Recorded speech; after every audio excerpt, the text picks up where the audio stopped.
Spare Me, Great Lord. Chapter 871 Bahasa Indonesia. Bab 871, Betapa Menjijikkan. Lu Su setuju dengan Zhang Weiyu. Setelah kita membunuh para pengintai, mereka mungkin mempercepat serangan mereka. Bahkan jika mereka tidak berniat untuk segera menyerang, mereka tidak bisa lagi diam. Yu Dai menatap Lu Su dan Zhang Weiyu dengan kaget. Bahkan para budak di belakang Yu Dai terkejut. Apakah mereka membual? Para pengintai dari tentara bulu hitam adalah prajurit paling elit. Pakar peringkat 4 memimpin, sementara prajurit peringkat 5 merupakan sisa pasukan. Dan mereka membunuh tim semacam ini. Salah satunya adalah anak laki-laki yang cantik, dan yang lainnya adalah petani biasa. Bagaimana mereka bisa membunuh pasukan pengintai dari tentara bulu hitam? Zhang Weiyu terbatuk. Seperti ini, dari awal sampai akhir, aku tidak melakukan apapun. Jika tentara bulu hitam bertanya kepada aku akan mengatakan bahwa aku tidak bersalah. Aku hanya seorang petani biasa. Ekspresi Lu Su menjadi gelap. Apakah dia mengalihkan kesalahannya sekarang? Dia tertawa dingin. Apakah kamu benar-benar berpikir bahwa mereka akan menerima penjelasan itu? Dua penjaga yang melarikan diri akan mengingat penampilan kamu. Apakah kamu lupa apa yang kamu katakan kepada mereka? Biarkan aku mengingatkan kamu. Kamu berkata, sekarang, giliran aku. Jangan pernah berpikir tentang tanah kamu. Jika tentara bulu hitam menempati tempat ini, mereka akan mencarimu kemana-mana.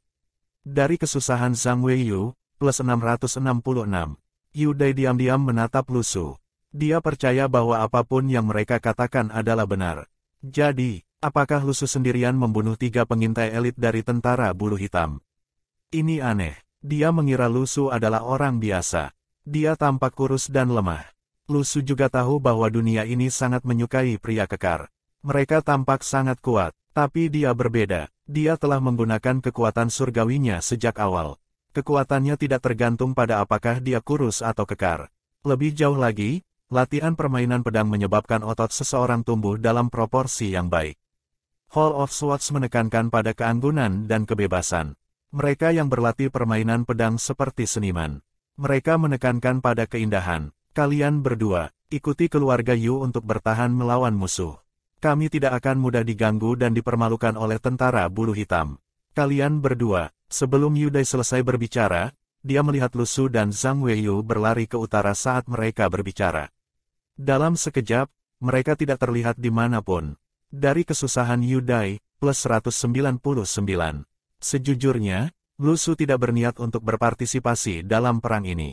Menurut Zhang Weiyu, akan ada sekitar 1.200 orang di barisan depan. Barisan depan akan terorganisir dengan sempurna dan terdiri dari tentara dengan mobilitas tinggi. Mereka akan bisa bertarung dan lari. Di sisi lain, ada kurang dari 2.000 orang di ladang dan kota, termasuk budak bangsawan tua. Tampaknya ladang dan kota memiliki lebih banyak tenaga kerja. Selanjutnya, bangsawan tua itu adalah ahli peringkat 3. Tapi masalahnya, tenaga kerja di lapangan seperti milisi yang kasar, dibandingkan dengan tentara. Mereka tidak menjalani pelatihan standar dan tidak tahu bagaimana bekerja sama. Lu Su telah melihat para budak di kota, terutama mereka yang berasal dari keluarga Yu. Mereka tampak sangat galak, tetapi bagi para ahli sejati, mereka hanya tampak garang. Dia juga bertarung dengan tentara bulu hitam. Kerja sama mereka membuat Lu Su merasa tertindas, bahkan jika dia memiliki energi pedang di tangannya. Bagi Lu Su, celah ini seperti perbedaan antara banjir perunggu dan para praktisi rahasia. Karena itu, Lu Su tidak berpikir bahwa ladang dan kota akan menang. Tentara bulu hitam dipersiapkan untuk perang ini. Mereka belum bergerak, sebaliknya, mereka pergi untuk mengumpulkan informasi.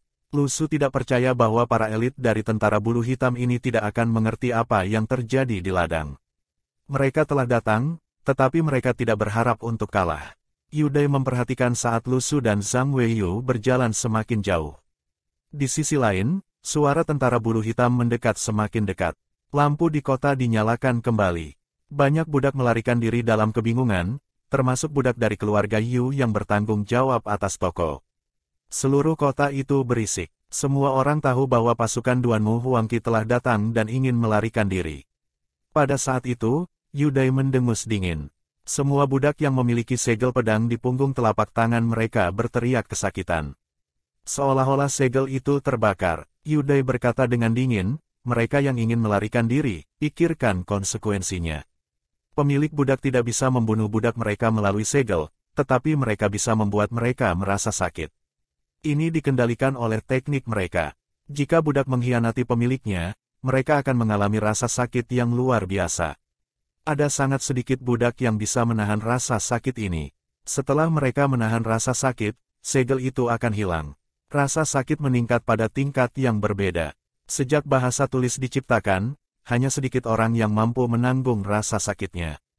Yu Dai mundur. Ini telah diputuskan oleh penjaga kota dan pemilik budak. Jika tentara bulu hitam menyusup ke kota mereka, mereka akan menggunakan pertempuran jalanan untuk mengurangi mobilitas mereka. Mereka kemudian akan mengepung dan membunuh mereka di kota. Ada sekitar 2.000 budak yang bisa bertarung. Kekuatan rata-rata mereka sekitar peringkat 5 hingga peringkat 6. Hanya pemilik budak dan ajudan terpercaya mereka yang berada di peringkat 4. Yu Dai sendiri adalah peringkat 4. Budak milik penjaga kota relatif lebih kuat. Ada lebih dari 10 peringkat 4. Lu Su telah menyadari bahwa keuntungan terbesar dari dunia ini adalah meskipun populasinya lebih kuat, kekuatan mereka secara keseluruhan juga lebih tinggi. 4 Dewa Langit adalah ahli Sen Changjing. Dikatakan bahwa beberapa budak milik mereka dan Raja Dewa juga telah mencapai Sen Changjing. Di sisi lain, hanya ada beberapa kelas A di bumi, dan satu Sen Changjing, Niting. Raja Dewa lebih kuat dari Sen Changjing. Sebuah kota kecil memiliki lebih dari 2.000 budak yang menjalani pelatihan. Tak perlu dikatakan, kota-kota besar akan memiliki lebih banyak orang seperti itu. Tapi Yu Dai sangat jelas bahwa penjaga kota tidak mengerahkan semua tenaga mereka untuk bertahan melawan tentara bulu hitam. Mereka telah mengirimkan sinyal untuk bantuan. Mereka hanya perlu membela diri melawan barisan depan tentara bulu hitam. Mereka tidak harus berjuang sampai mati. Duanmu Huangqi memiliki pasukan, begitu pula Wen Zaifu. Pada saat itu, seolah-olah suara derap kuda berhenti beberapa kilometer jauhnya dari kota. Yu Dai bingung. Apakah tentara bulu hitam mengubah rencana mereka? Apakah mereka tidak lagi berencana untuk menyerang kota? Detik berikutnya, terjadi tabrakan. Seolah-olah dunia runtuh. Tanah bergetar dan semua orang di kota terkejut. Mereka tidak tahu apa yang telah terjadi. Sejujurnya, tentara bulu hitam juga tidak tahu apa yang terjadi. Hanya 2 menit yang lalu, mereka telah maju menuju kota dengan kecepatan penuh. Tiba-tiba, seorang gadis muda muncul di jalan mereka dan bertanya apakah mereka tahu di mana Lu Su berada. Komandan mengejeknya, "Nona muda, aku tidak tahu siapa Lu Su, tapi dia mungkin sudah mati. Kami tidak menanyakan nama ketika kami membunuh orang." Kemudian, tanah di mana barisan depan berdiri mulai tenggelam. Tiba-tiba, cahaya perak menyelimuti semua orang. Seolah-olah semua orang diikat. Ini adalah pertama kalinya Lu Xiaoyu bertarung di dunia ini. Dia merasa bahwa dia harus menunjukkan kekuatannya selama pertarungan pertamanya. Dia mengizinkan uskup untuk mengendalikan lapangan, lalu menggunakan Tripitaka pancuran pasir dengan sempurna. Tidak ada yang bisa melarikan diri. Lu Xiaoyu sedikit bingung. Apakah orang-orang di dunia ini tidak tahu batas mereka ketika berbicara? Betapa menjijikkannya. Spare me, Great Lord. Chapter 872 Bahasa Indonesia. Bab 872, Istana. Tak seorang pun di bumi, termasuk Cloud Yi dan Tiger Zi, tahu bahwa kekuatan Lu Su telah dibelenggu. Alasannya adalah karena mereka terlambat mencapainya dan Lu Su sudah memasuki gerbang surga ketika mereka tiba. Chaos mengetahuinya tetapi dia tidak ingin memberitahu orang lain. Hal pertama yang dilakukan Lu Xiaoyu setelah melewati gerbang celestial adalah mengaktifkan tiruan Lu Su buatan Johnson. Namun, itu aneh karena terlepas dari kenyataan bahwa dia telah melewati galaksi ke dunia ini, peta surgawi Lu Su tidak merespons. Tentara bulu hitam telah mencapai kota dengan penuh percaya diri tetapi terkubur di bawah tanah. Meskipun semangat tentara bulu hitam tidak kuat dalam hal serangan, itu sangat bagus dalam pengendalian. Taktik ini pernah digunakan pada Lu Su oleh Francisco ketika dia berurusan dengan Departemen Teori Iman, hampir melumpuhkan Lu Su. Di kota di Sardinia itu, Departemen of Fight Theory membutuhkan ratusan orang untuk memainkan trik lama tapi luka serius Coral menyebabkan petir menyambar. Sekarang uskup telah menjadi boneka roh bagi Lu Xiaoyu, taktik yang sama yang digunakan oleh uskup kelas A untuk melawan tentara dengan pangkat lebih rendah atau sama dengan peringkat 3 jelas lebih kuat. Dia bahkan tidak perlu menahan mereka sepenuhnya dan hanya bisa membuatnya sedemikian rupa sehingga mereka tidak dapat melepaskan diri dari pasir hisap. Lu Xiaoyu melihat sekeliling dan bingung dengan arahnya. Yang perlu dia lakukan adalah menyimpulkan ke arah mana Lu Su akan pergi setelah dia tiba. Setelah beberapa menit, dia merasa bahwa tebakan liar akan terlalu tidak akurat. Meskipun dia mengenal Lu Su, dia tidak tahu dunia tempat dia berada. Setelah beberapa pertimbangan, Lu Xiaoyu memutuskan untuk pergi ke bawah tanah bersama Anthony dan membawa orang yang menggodanya tadi ke tanah. Setelah mencapai permukaan tanah, prajurit tentara bulu hitam meludahkan 2 suap tanah dan menghirup udara dengan berat. Pancuran pasir Tripitaka Lu Xiaoyu digunakan untuk mengubur orang hidup-hidup sebelum menggunakan kekuatan metahuman tipe bumi untuk menyegel lapisan atas dengan rapat sehingga orang-orang di bawahnya tidak akan mati dalam waktu singkat. Komandan tentara bulu hitam menghela nafas lega. Namun, tak lama kemudian, dia mendengar gadis itu bertanya dengan dingin, "Apakah kamu tahu kemana Lu Su pergi?" Komandan tentara bulu hitam tidak punya waktu untuk mempedulikan pasir di tubuhnya dan segera menjawab, "Tentara bulu hitam baru saja mencapai kota ini dan belum membunuh siapapun. Aku benar-benar tidak mendengar atau melihat orang yang baru saja kamu sebutkan." Tentara bulu hitam dikenal sebagai tentara Duanmu Huangqi yang paling kuat dan disiplin. Mereka tidak takut mati dalam pertempuran. Namun, seseorang yang telah mati sekali tidak bisa tegas dalam pendiriannya ketika menghadapi individu kuat yang mungkin peringkat 1. Selain itu, tidak apa-apa untuk mengkhianati Dewa Surga sekarang karena wanita itu hanya mengajukan pertanyaan. Pada saat ini, Komandan Tentara Bulu Hitam ingin menamparkan dirinya sendiri. Dia hanya menanyakan arah, mengapa dia harus begitu tertutup. Ini adalah dunia yang didasarkan pada kekuatan. Jika Lu Xiaoyu adalah gadis biasa, barisan depan tentara bulu hitam mungkin akan membunuh gadis biasa jika dia membocorkan rahasia mereka. Lu Xiaoyu menutup bibirnya dan mengambil foto Lu Su dari cincin luar angkasanya. "Apakah kamu pernah melihatnya sebelumnya?" Komandan tentara bulu hitam tersentak saat melihat gambar itu.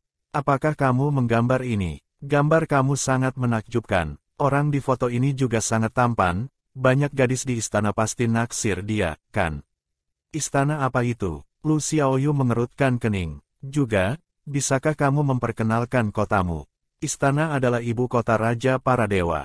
Ibu kota lain dari penguasa surga lainnya tidak bisa disebut istana. Mereka hanya bisa disebut nama-nama seperti ibu kota timur, ibu kota barat, dan sebagainya. Komandan tentara bulu hitam dengan hati-hati menatap Lu Xiaoyu. Dia ingin melihat apakah Lu Xiaoyu datang dari istana dan membawa tim tentara untuk melindungi hidupnya. Dia berpikir bahwa Lu Xiaoyu bisa saja datang dari istana karena di sanalah satu-satunya tempat di mana individu yang kuat dari peringkat 1 dalam usia yang begitu muda dapat ditemukan. Hanya keluarga besar yang sebenarnya yang bisa mengasuh murid yang menakutkan seperti itu.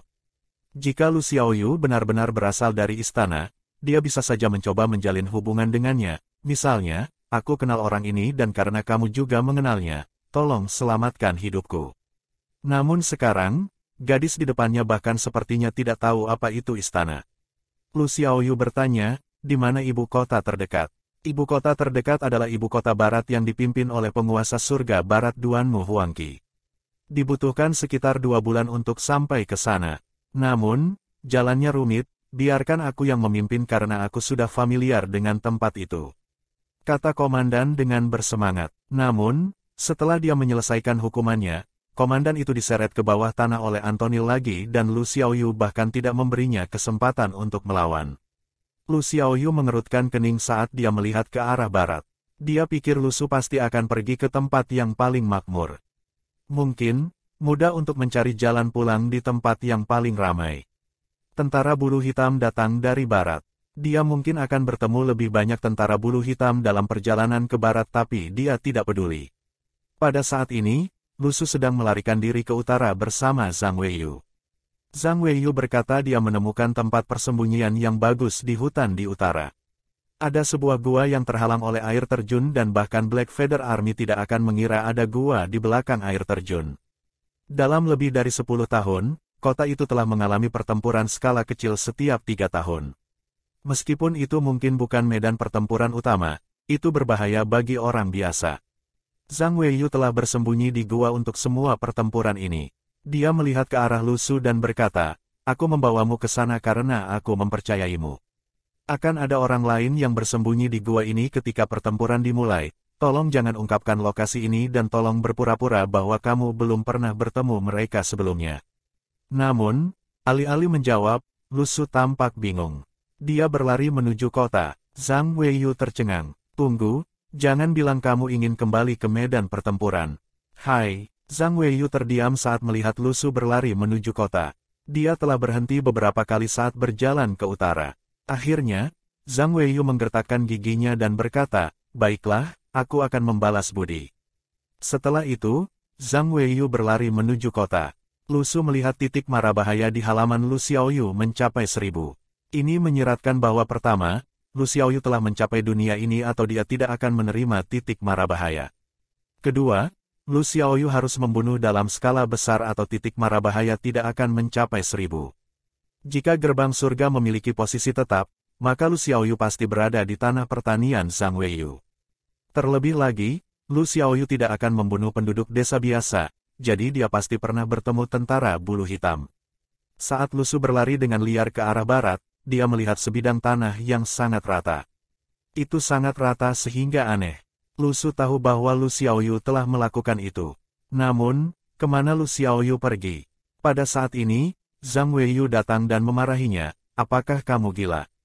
Alih-alih membalasnya, Lu Su melihat sekeliling. Zhang Weiyu menarik Lu Su dan ingin pergi. Perang besar sedang dimulai, jangan pertaruhkan nyawamu. Zhang Weiyu bingung, kemana perginya tentara bulu hitam? Apakah mereka sudah memasuki kota? Namun, dia tidak punya waktu untuk memikirkannya. Dia hanya ingin menarik Lu Su tetapi Lu Su mengabaikannya dan malah berlari ke barat bersama Zhang Weiyu. Zhang Weiyu hampir hancur. Tempat itu adalah kamp tentara bulu hitam. Lu Su tidak peduli dan berteriak keras, Xiaoyu. Xiaoyu, kamu ada di mana? Setelah itu, dia mendengar suara yang jelas. Aku di sini, aku di sini, aku datang untuk melindungimu. Itu terdengar sangat bahagia. Spare me, Great Lord. Chapter 873 Bahasa Indonesia. Bab 873, Budak Lu Xiaoyu. Setelah mendengar Lu Su memanggil nama Lu Xiaoyu, Zhang Weiyu bingung dan menatap Lu Su. Sejak kapan kalian berdua berkembang begitu cepat sehingga kamu memanggilnya dengan namanya, Xiaoyu? Pada saat ini, suara dingin terdengar. Siapa Xiaoyu? Lu Su? Sudah berapa lama kamu di sini? Dari kesusahan Lu Xiaoyu, plus 666. Lu Su tertawa saat melihat Lu Xiaoyu. Mengapa kamu di sini? Lu Xiaoyu menyeringai dari telinga ke telinga. Aku di sini untuk melindungimu. Ada apa denganmu? Lu Xiaoyu menyadari bahwa kondisi Lu Su aneh. Baik dia maupun guru Wayang tidak tahu bahwa Lu Su telah memilih untuk dibelenggu oleh mimpinya. Dia mengatakan bahwa dia melindungi Lu Su karena dia dianggap sebagai individu kelas A yang kuat.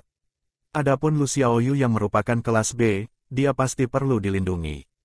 Namun, dia tidak menyangka Lu Su kehilangan kelas B-nya. Lu Su melirik Lu Xiaoyu.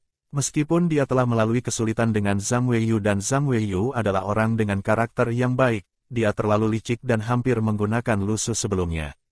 Karena itu, dia memutuskan untuk tidak memberitahu Zhang Weiyu tentang apa yang terjadi antara dirinya dan Lu Xiaoyu. Tidak ada salahnya untuk sedikit berhati-hati terhadap orang luar. Sementara itu, Lu Xiaoyu dan Lu Su memiliki telepati. Setelah pandangan sekilas dari Lu Su, dia berhenti berbicara. Zhang Weiyu bingung. Dia bertanya-tanya siapa gadis itu dan dari mana asalnya. Tunggu sebentar, Zhang Weiyu tiba-tiba bertanya, Gadis, apakah kamu kebetulan melihat tentara? Tidak, Lu Xiaoyu menggelengkan kepalanya. Zhang Weiyu tercengang. Kemana tentara bulu hitam menghilang? Bukankah suara derap kuda dari tentara bulu hitam? Itu tidak masuk akal. Dia memandang Lu Su, siapa gadis ini? Kukira kau anak tunggal. Lu Su terdiam. Dia mengatakan itu terlalu dini karena dia tidak menyangka Lu Xiaoyu akan datang. Zhang Weiyu juga menebak identitas Lu Xiaoyu. Dia terlihat sangat muda dan sangat cantik. Adapun kekuatannya, dia tidak tahu. Lu Su berkata, kamu tahu bahwa aku melarikan diri dari pemilik budak. Pada waktu itu, aku adalah pemilik budaknya, kata Lu Xiaoyu dengan tenang. Lu Su tercengang. Pada saat ini, Lu Xiaoyu menatap Lu Su dan tersenyum diam-diam. Lihat, bukankah reaksiku cepat? Dari kesusahan Lu Su, plus 666. Dia ingin mengarang cerita untuk mengatakan bahwa Lu Xiaoyu adalah penduduk desa biasa dan membantunya ketika dia melarikan diri. Namun, Lu Xiaoyu membunuh cerita seperti itu. Zhang Weiyu terkejut. Betulkah? Lalu mengapa tandanya ada di? Zhang Weiyu benar-benar curiga. Lagi pula, budak manapun dengan tanda di pantatnya akan memiliki pemilik budak laki-laki. Namun, itu bukan tidak mungkin. Bagaimanapun, baik keluarga superior maupun pemilik budak memiliki kepribadian yang terpelintir menurut pendapat Zhang Weiyu.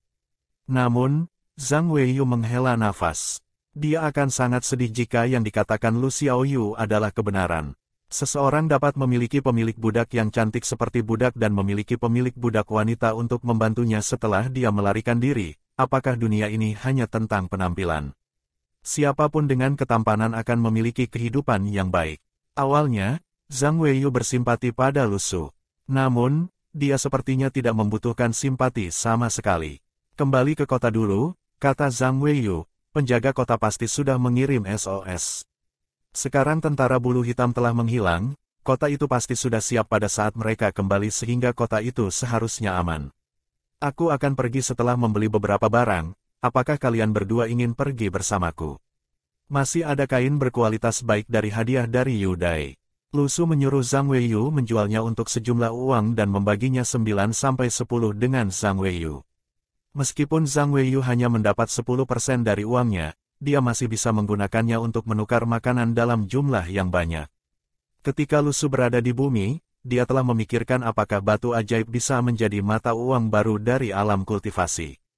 Namun, setiap batu ajaib memiliki jumlah kekuatan yang berbeda meskipun memiliki ukuran yang sama dan sulit bagi orang biasa untuk membedakannya. Oleh karena itu, ia tidak memiliki kondisi dasar untuk menjadi mata uang. Selain itu, setiap batu ajaib bernilai beberapa ratus ribu, itu terlalu mahal. Awalnya, batu ajaib digunakan sebagai mata uang dan sangat kacau. Setelah itu, King of Gods menstandardisasi mata uang setelah mempertimbangkannya. Uang kertas didistribusikan oleh istana dan diatur oleh bank istana. Setiap uang kertas memiliki cetakan khusus dari bank tersebut. Metode ini lebih mudah daripada di bumi dan sebagai hasilnya tidak ada yang bisa menghasilkan catatan palsu.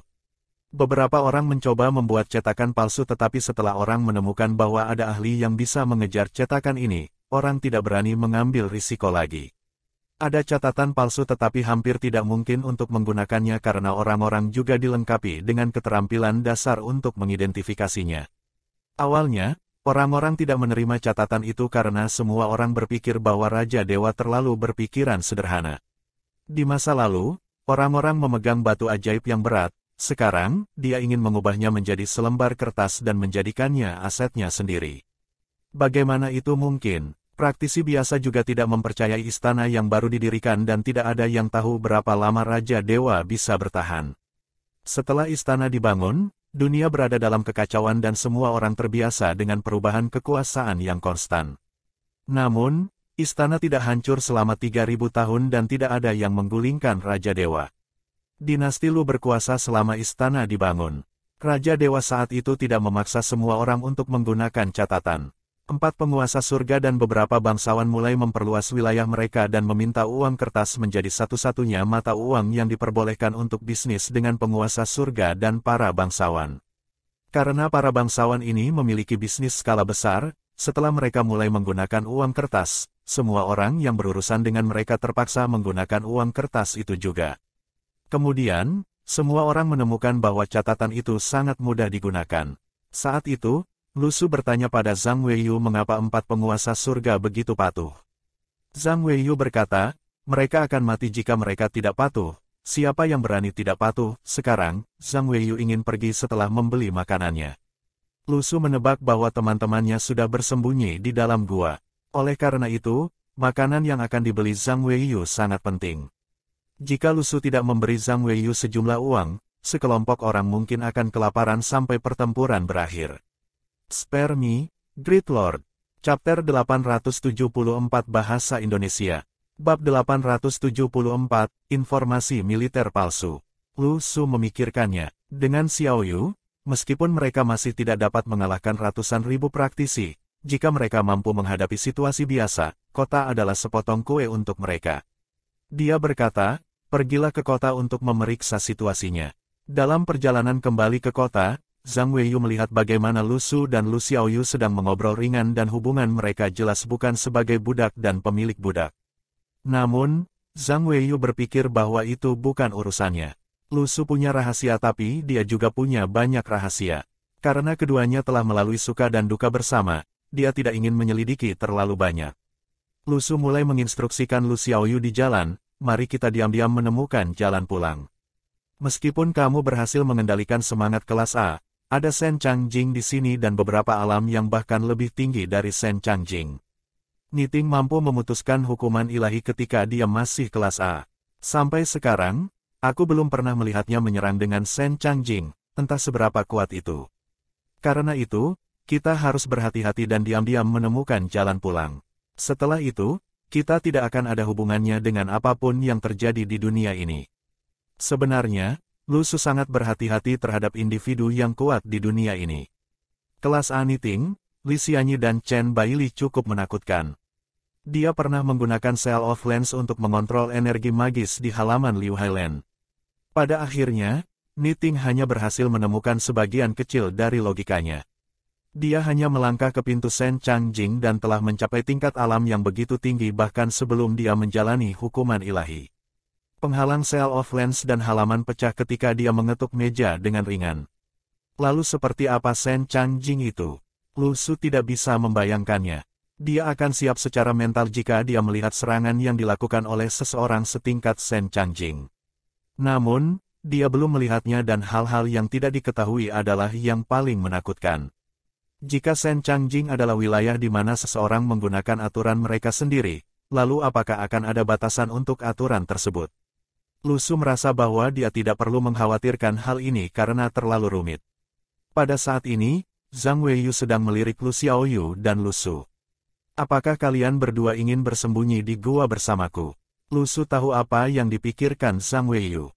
Zhang Weiyu dan orang lain adalah penduduk desa biasa dan menderita karena mereka tidak menjalani kultivasi apapun. Jika Lu Su mengikutinya ke gua, dia pasti akan membeli lebih banyak makanan. Zhang Weiyu, yang tidak hidup dari makanan gratis orang lain, merasa bahwa itu adalah ide yang baik untuk melakukannya. Terlebih lagi, jika Lu Su dan Lu Xiaoyu pergi, Zhang Weiyu dan yang lainnya akan memiliki pengawal. Tidak peduli seberapa lemah Lu Su dan Lu Xiaoyu, itu lebih baik daripada tidak sama sekali. Zhang Weiyu tidak mengenal Lu Su dengan baik tetapi dia tahu bahwa Lu Su tidak akan meninggalkan temannya selama masa-masa sulit. Mereka pasti dianggap teman, kan? Ketika mereka tiba di kota, Lu Su dan Zhang Weiyu menyadari bahwa kota itu tidak semrawut seperti yang mereka kira. Meskipun setiap kios menutup pintunya rapat-rapat, mereka bisa melihat orang-orang menatap keluar dari celah pintu dengan gugup. Budak yang memiliki tanda di tubuh mereka tidak berani melarikan diri. Jika tentara bulu hitam datang, mereka hanya bisa menunggu untuk mati. Pemilik budak juga tahu bagaimana memprioritaskan sesuatu. Pertempuran adalah yang paling penting sekarang dan mereka tidak bisa membiarkan para budak melarikan diri dan merusak rencana mereka. Langkah kaki Lu Su dan Lu Xiaoyu sangat keras saat mereka berjalan di kota yang sunyi. Zhang Weiyu mengetuk pintu kayu toko beras. Ketika pintu terbuka, Lu Xiaoyu melihat kasir gemetar di sudut. Dua budak peringkat 5 membuka pintu dengan pisau di tangan mereka. Lu Xiaoyu melirik Lu Su, bunuh mereka. Lu Su menggelengkan kepalanya dan mendengar budak itu berseru kaget, mengapa kalian berdua ada di sini, di mana pasukan bulu hitam? Zhang Weiyu berkata, tentara bulu hitam. Menghilang, lalu apa yang kalian lakukan? Budak itu bingung. Kami di sini untuk membeli makanan, jawab Zhang Weiyu. Kedua budak itu keluar dari toko dan tidak melihat tentara bulu hitam sama sekali. Awalnya, mereka merasa ada yang tidak beres ketika mendengar ledakan keras. Namun, setelah ledakan keras, suara derap kuda menghilang. Semuanya sangat aneh. Ini tidak mungkin skema tentara bulu hitam karena, bagaimanapun, hasil terbaik dapat diperoleh jika barisan depan menyerang selama kekacauan. Siapa yang akan menunggu lawan mereka siap sebelum mereka menyerang? Salah satu budak berlari ke kota dan banyak orang keluar dengan gugup untuk melihatnya. Jika mereka sedikit ragu-ragu, tanda di leher mereka akan sakit karena pemilik budak mereka bergegas keluar untuk melihatnya. Setelah beberapa saat, beberapa budak kembali berteriak, kami benar-benar tidak melihat tentara bulu hitam. Setelah itu, Lu Su dengan terkejut melihat banyak budak keluar dari gang dan toko yang berbeda. Dewa tahu di mana orang-orang ini bersembunyi sebelumnya. Semua kasir toko berjalan keluar dan para wanita di rumah bordil bergosip di pintu rumah bordil.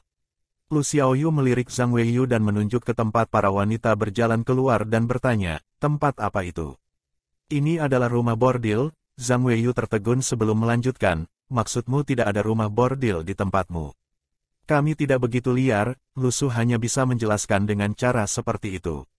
Namun, sebelum dia bisa menyelesaikan kalimatnya, dia melihat Lu Xiaoyu berjalan ke arah para wanita dan menunjuk ke arah Lu Su. Apakah dia datang ke sini sebelumnya? Lu Su tercengang. Dari kesusahan Lu Su, plus 666. Apa-apaan? Apakah ini saatnya menanyakan pertanyaan seperti itu?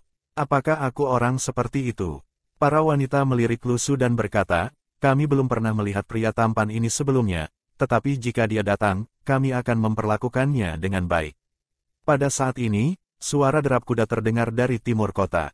Namun, Lu Su menyadari bahwa tidak ada yang panik tetapi terlihat bahagia. Zhang Weiyu berkata dengan lembut, bala bantuan dari kota Nangeng ada di sini. Aku tidak yakin siapa yang memimpin para prajurit tetapi pemimpin kota Nangeng adalah bangsawan peringkat 2. Setelah dia menyelesaikan kalimatnya, pasukan penunggang kuda yang mengenakan baju besi merah menyerbu ke kota dan langsung mengambil alih semua persimpangan di kota. Jumbai merah di helm para penunggang kuda itu seperti bendera merah. Bahkan kuda-kuda itu memakai topeng merah. Bersamaan dengan suara kuda, seorang remaja pemberani dan tampan menunggang kuda dan pergi ke penjaga kota. Penjaga kota membungkuk di depannya dan tampak gugup. Remaja itu memandang rendah penjaga kota dan bertanya, di mana tentara bulu hitam? Aku tidak tahu, apakah kamu tahu konsekuensi dari memberikan informasi militer palsu? Penjaga kota gemetar. Kami mendengar suara kuda datang dari luar kota, tapi kami tidak tahu kemana tentara bulu hitam pergi. Dia merasa sangat dirugikan. Mereka pasti mendengar suara kuda tapi kemana tentara bulu hitam pergi? Spare me, Great Lord. Chapter 875 Bahasa Indonesia. Bab 875, Prajurit Naga Kekaisaran. Saat penduduk desa sibuk mendiskusikan kemana perginya tentara bulu hitam, Lu Su dan Lu Xiaoyu memperhatikan hiruk-pikuknya. Sejujurnya, keduanya telah menyaksikan peristiwa besar dan mereka merasa seperti menjadi penonton di kota ini. Tentu saja, jika bukan karena Xiaoyu, Lu Su tidak akan begitu riang.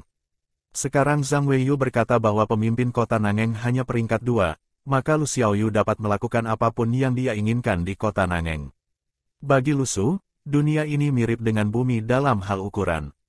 Namun, ada banyak negara di bumi tetapi dunia ini hanya memiliki satu. Kota Nangeng dengan orang-orang peringkat 2 seharusnya kota kecil, kan? Kalau begitu, Lu Su ingin tahu seberapa besar kota di pusat dunia itu.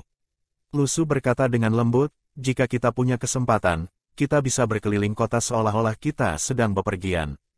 Maksudnya mereka bisa berjalan-jalan setelah mereka menemukan jalan pulang atau setelah Lu Su pulih ke kondisi optimalnya. Bagaimanapun, mereka membunuh puluhan ribu orang dalam pertempuran sebelumnya. Orang-orang yang mati dan menderita ketakutan semuanya memberi Lu Su poin kesusahan. Oleh karena itu, Lu Su merasa bahwa titik mara bahayanya cukup untuk menerangi seluruh peta langit. Kelas A dan peringkat 1. Lu Su telah bermimpi tentang alam ini karena dewa tahu berapa lama sebelum dia terjebak karena pemilih mimpi. Namun, itu adalah hal yang baik karena Xiaoyu melindunginya dan dia dapat menyelesaikan pemulihannya tanpa khawatir. Pada saat ini, Lu Su menerima banyak poin kesulitan. Dia telah mendengar banyak nama dari Zhang Weiyu sebelumnya karena mereka adalah orang-orang dari kota ini. Titik-titik kesusahan karena kebingungan mengenai di mana tentara bulu hitam berada, pergi ke Lu Xiaoyu dan Lu Su. Pada saat ini, Lu Su juga menyadari bahwa titik kesulitan Lu Xiaoyu sedang menumpuk. Namun, dia tidak bisa memakan buahnya atau memberi Lu Xiaoyu buah itu sekarang.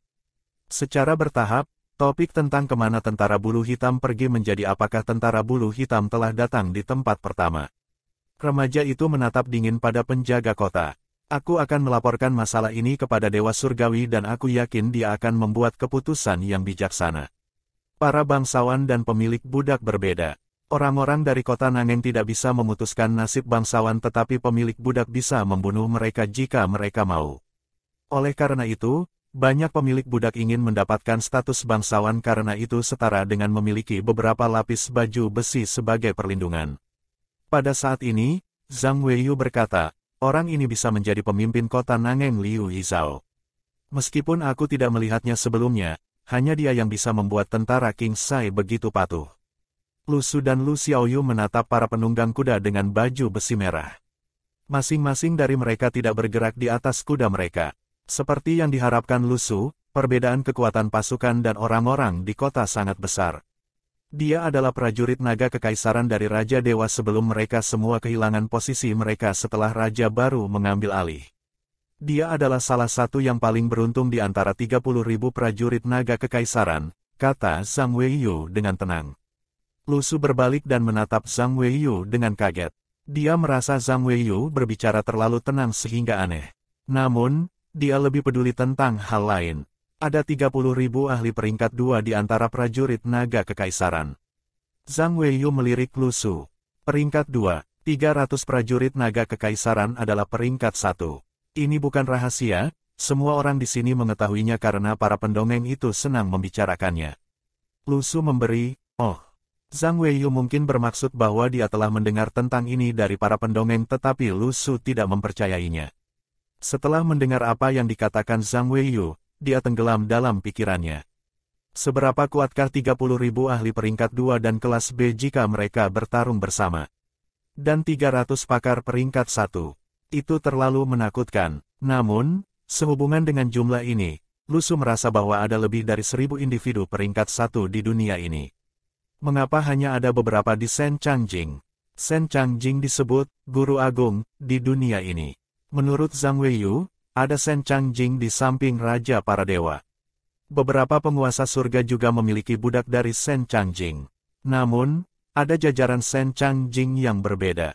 Meski begitu, ada kurang dari 10 orang yang bisa disebut Sen Changjing. Tidak heran Chen Baili dan yang lainnya yang berada di atas kelas A sangat memperhatikan bakat mereka. Sangat sulit untuk naik ke Sen Changjing. Pada saat ini, Lu Su merasa bangga karena Niting, yang telah dia habiskan begitu banyak upaya untuk ditangkap, adalah krem de la krem. Namun, dia bertanya-tanya apa yang akan terjadi jika dia maju ke Sen Changjing. Dia merasa itu sudah cukup selama dia terus mengumpulkan titik-titik mara bahaya dan seharusnya tidak ada hambatan besar. Namun, hal terbaiknya adalah Lu Xiaoyu bahkan tidak perlu mempedulikan emosinya. Semakin besar dunia, semakin Lu Su merasa ketakutan. Apa sebenarnya kekuatan peta surgawi? Para bangsawan dan pemilik budak besar menginginkan kekuatan dengan tingkat yang lebih tinggi tetapi tidak menyadari bahwa peta surgawi telah menghubungkan semua penghalang di bumi sejak awal. Seseorang tiba-tiba berkata, 2 penduduk desa memberitahu aku bahwa tentara bulu hitam akan datang dan keduanya membunuh 3 penunggang kuda. Oh, Liu Yizhao, komandan tentara King Sai menoleh untuk melihat orang-orang yang berbicara. Di mana kedua penduduk desa itu? Penjaga kota menghela nafas lega saat stresnya hilang. Namun, budak yang berbicara itu pingsan di tanah setelah berteriak. Yu Dai menghukumnya dengan tandanya. Liu Yizhao melirik Yu Dai tetapi tidak menyelidiki lebih jauh. Itu adalah bisnis pemilik budak untuk berurusan dengan budak mereka karena budak adalah aset dari pemilik budak. Raja Dewa yang lama telah mengatakan bahwa tidak ada yang bisa menyerang aset pribadi seseorang. Pada saat ini, semua orang menoleh untuk melihat Lu Su dan Zhang Weiyu. Para budak di depan mereka memberi jalan kepada Liu Yizhao. Lu Su mengerutkan kening. Dia merasa bahwa Liu Yizhao sedang menatap Lu Xiaoyu. Suara kuda terdengar lagi saat Liu Yizhao berjalan menuju Lu Su dengan kudanya. Lu Su berdiri di depan Lu Xiaoyu secara naluriah seperti biasanya. Namun, dia tidak berhasil kali ini karena Lu Xiaoyu telah berdiri di depan Lu Su. Lu Su menepuk bahu Lu Xiaoyu. Lu Xiaoyu memahaminya, dia bisa menyerang kapanpun dia mau. Bayangan besar Liu Yizhao diselimuti seperti awan gelap. Lu Su dan Liu Yizhao bertukar pandang dengan dingin. Jika Liu Yizhao melakukan sesuatu yang lucu pada Xiaoyu, dia akan membunuh seluruh tentara King Sai. Apa yang dimaksud dengan bersembunyi atau rendah hati? Beberapa hal tidak bisa ditoleransi. Sebelum Lu Su bisa mengambil keputusan, Liu Yizhao tiba-tiba berkata, betapa tampannya dirimu, saudaraku. Apakah kamu ingin berkeliling kota Nangeng bersama aku? Lu Su tercengang. Pergantian acara apa? Lu Xiaoyu segera pergi ke pintu kayu toko beras dan tertawa histeris. Lu Su menatapnya dan menyuruhnya membunuh Liu Yizhao.